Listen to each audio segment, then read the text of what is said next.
Hello, ladies. Look at your man. Now back to me. Now back at your man. Now back to me.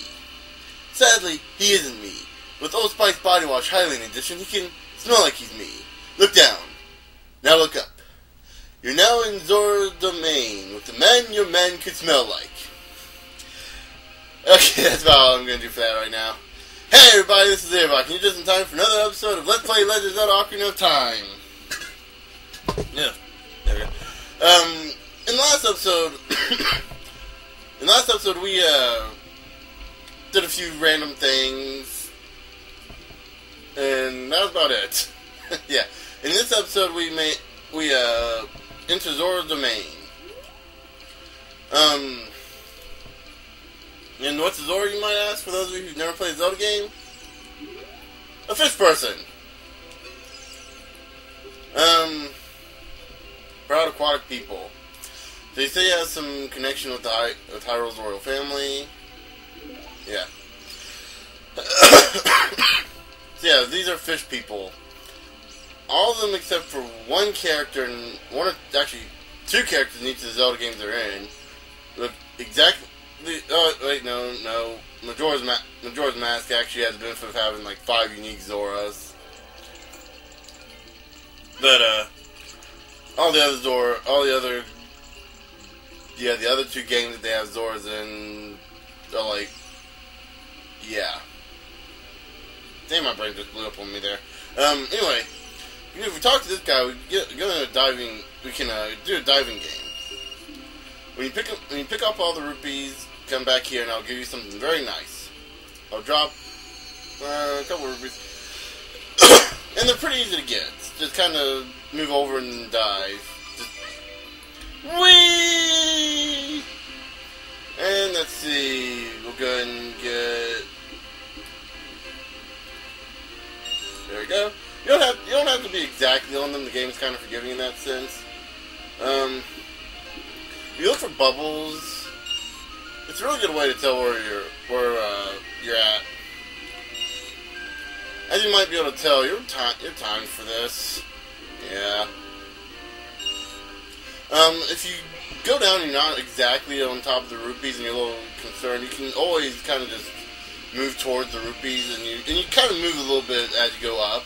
As you reach the bottom, Link will kind of like swim towards whatever direction you push, so that'll at least guarantee that you hit it.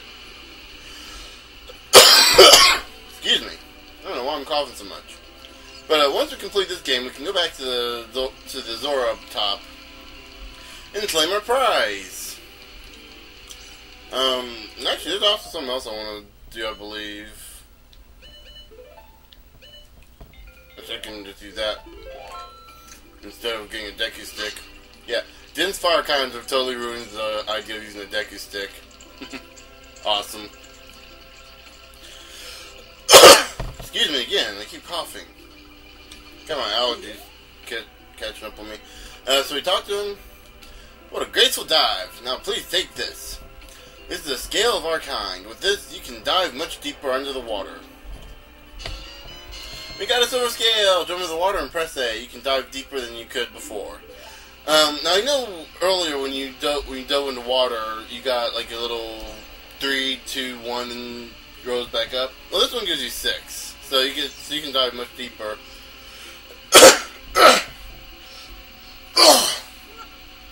Sorry about that. Here's what you want for 20 rupees.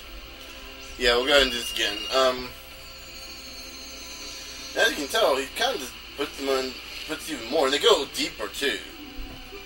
So you got not only the ones down here, which you gotta get, and also this one's kind of easy to cheat at because you get 20 rupees for doing this anyway automatically, so you make your money back. So it's kind of an easy way to make. It's actually a very easy way to make money. I'd suggest doing this once you get your wallet upgraded. Which hopefully I'll be able to get my wallet upgraded. I'm not entirely sure if I can right now. And this, I believe, is the purple rupee. Yeah, looks like it. So that's like 50 right there. 20 right there again.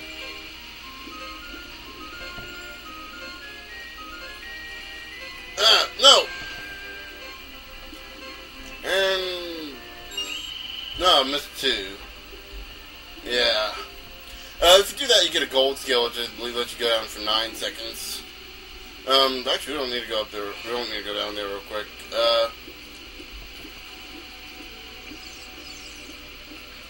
Not yet. I mean, that's why I say real quick. My damn allergies. Sorry if I'm coughing a lot in this episode. I haven't taken my allergy pill, or whatever it's called, my allergy medicine.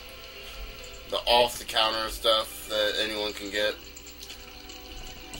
Anyway, we want to talk to King Zora here. How do we know he's a king? Because he's big. That's all I'm going to say. Oh, my dear sweet Princess Ruta, where has she gone? I'm so worried. So yeah, obviously, what we need to get behind him, but he won't talk, he won't move, and he pretty much just obsessing over his daughter. And a bit of history, I actually kind of, when I was a kid, I actually liked Princess Ruta a lot. but now today, having grown up and knowing those of you who know what I'm about to get into will know exactly why I'm just kind of, I mean, I still like her, kinda, but I'm still in the wrong area. But it's more or less annoying. Oh no, I'm in the right area. What we want to do right now is dive deep under here. The reason I'm not sweating getting the, oh look, there's a bottle. The reason I'm not sweating to get the gold scale because there really is nothing you can use it for, just because you guaranteed getting stuff. And here we got an empty bottle with a note inside. And as you can tell, here is Lake Hylia.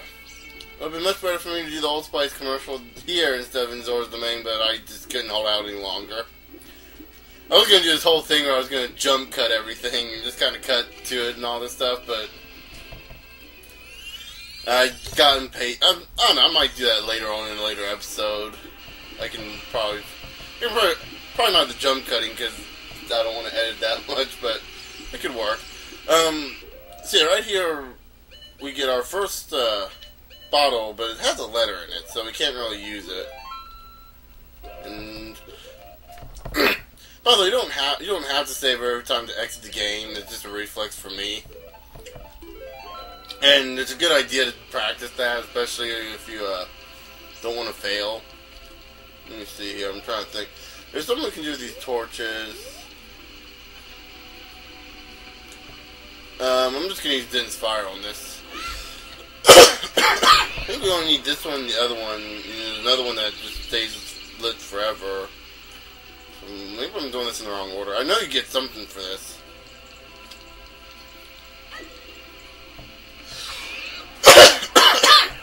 Ah. And we destroy the what you call it, the sign.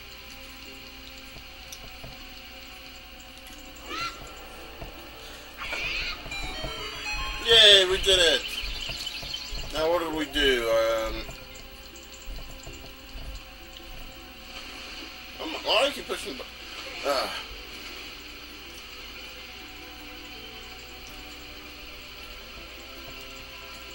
Okay, nothing happened. Let's see. Oh, by the way, we can go in here for the shop. I'm gonna go ahead and show you off the shop real quick. I don't think I showed the Goron shop. We can buy fish for 200 rupees, red potion, arrows, decky nuts, Zora tunic for 300, which we can't really get right now. Even if we could afford it, they'd say you're too young to be wearing it or something. I'm like, when I first saw them, actually when I first saw that, I didn't think anything of it. Nowadays I'm like, wait, is that like an inappropriate outfit to the Zoras or something? Is it inappropriate for them to wear clothes? I mean, none of them wear any clothes, so it's... but anyway, we just give the note to King Zora here. Ho ho, this letter is from Princess Ruto. Let's see. She's inside Lord Jabu Jabu. That's not possible. Our guardian god, Lord Jabu Jabu, would never eat my dear Princess Ruto. But since that stranger Ganondorf came here, Lord Jabu Jabu has been a little green around the gills. The evidence seems clear that, of course, you'll go find Ruto. Oh, you can pass through here to the altar, Lord Jabu Jabu. Just let me scoot over a bit. I'll keep this letter. You keep the bottle it was in. Take it respectfully. Please find my dear Princess Ruto immediately. Zora!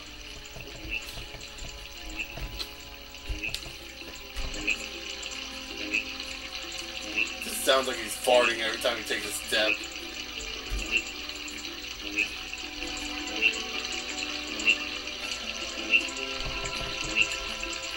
What can I say to this that would make it any funnier? Okay. There's nothing I can say to this to make it any funnier than it already is. It's just a fat man scooting over, and he's making noises every time he moves.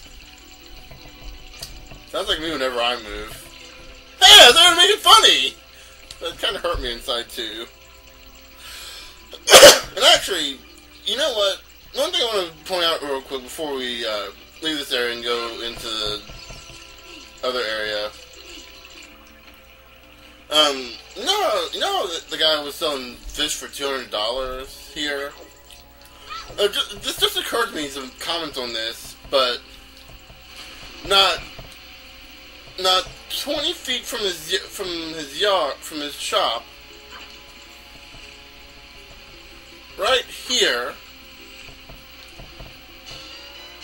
we can get a fish for free. What the hell? What the hell's wrong with this guy? He's trying to steal. You know. That's it. We gotta ban this guy. We gotta ban that shopkeeper. He is overpricing fish that are right next to us that anyone else could get.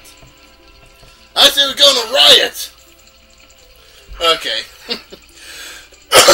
Okay, so I'm done with that. That's it. And we need a fish anyway. We need to get a fish anyway for this upcoming. Trying to think of what all we need to do here outside of. Right there, that big fish you see is Lord Jabu Jabu. And speaking of animal-like gods, yeah, that's a perfect segue. Yesterday's my birthday. As many of you may or may not know if you check the birth date on my profile or whatever. Actually, if you check the birth date on my profile, I think it might be wrong. I typed in a random date or something. I don't know. But yesterday was my birthday, and why what does that have to do with fish gods or animal gods? Well, because I finally got my hands on Okami. Yay! And I love it. I love that game. I haven't played too deeply into it. I just got like the third or fourth brush technique of. So you got rejuvenation. Yeah, I've got the fourth brush technique in the game, counting the one you technically start off with, and oh man, I love that game. I also got a red steel, and the funny thing is, I went to the GameStop I go to, and I was a little depressed. I was a little depressed that whole day because the day before, me and my friends were. I was asking them what they thought about the deal with Japan's games losing its audience, losing Western audiences, and one said he didn't really feel that was true, and to me, I kind of feel it's true. Yeah, no, I'm not really expressing anything as I'm getting eaten by a giant fish here. Oddly enough, I ate another fish, and I feel it's true because. Look at RPGs, and this is the kind of thing I try to use for him as an argument against him, against his argument. Was like, look at the RPGs, particularly Japanese RPGs, JRPGs. When was the last time they've ever actually changed the gameplay of a JRPG? They never really have. I mean, it's always been like a turn-based system. And the minute I said the turn-based system,